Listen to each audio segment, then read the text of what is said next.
Hello and welcome to 365 Days of Excelling with Clive. This is day 94 and today we are looking at how to plot a graph where you show the pass marks in red or in green and the fail mark in red. So this makes your numbers easy to identify or to easily identify whether a student have passed or have failed. So you can see all the green marks shows that the student have passed and all the red marks shows that the student have failed. So how can you plot a graph series which can show this? So here are my marks in this column and my student number in this column. So if I just plot a graph, let me just insert another graph. If I insert a graph to show the marks like this, you can see it is one color. And for me to be able to color the fail marks in red and the pass marks in green, I would have to go manually and say, okay, this is the pass mark, I fill it in green. And this is the fail mark, I fill it in red.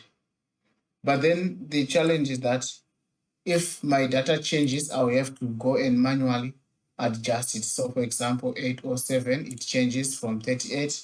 Now it goes to say 50, which is the pass mark. So you can see the graph have grown to 50, but still in red. But on the other hand, here you can see that it has changed to green. So it was 38 previously, and it was in red. But the moment I change this to a pass mark, it shows a green mark here.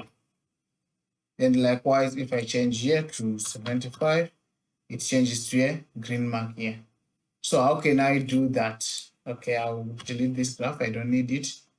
So to do that, I make use of a trick where I put some hidden data. So if I move my graph here, you can see there is some hidden data here. So what I'm doing here, I'm using if formula, which I demonstrated, I think on day 7, where I demonstrated how to make use of an if formula. So here I'm just saying if B2 is greater than 50, greater than or equal to 50, then put the value of B2 in here because that's where I want to have my pass mark. Otherwise, put a blank. So this is basically the formula. So if B2 is greater than or equal to 50, put the value of B2, otherwise put a blank.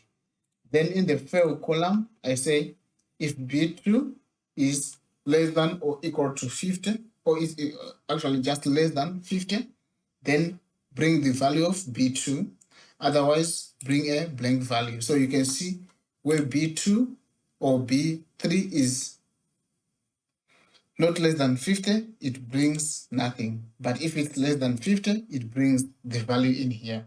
So if I change, for example, this 49 to a 51, you can see it puts the value in here.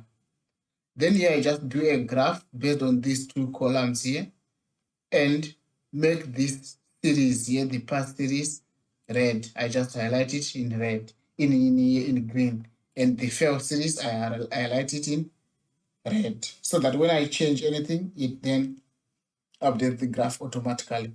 So if I change this to 40, you can see it brings in a new series.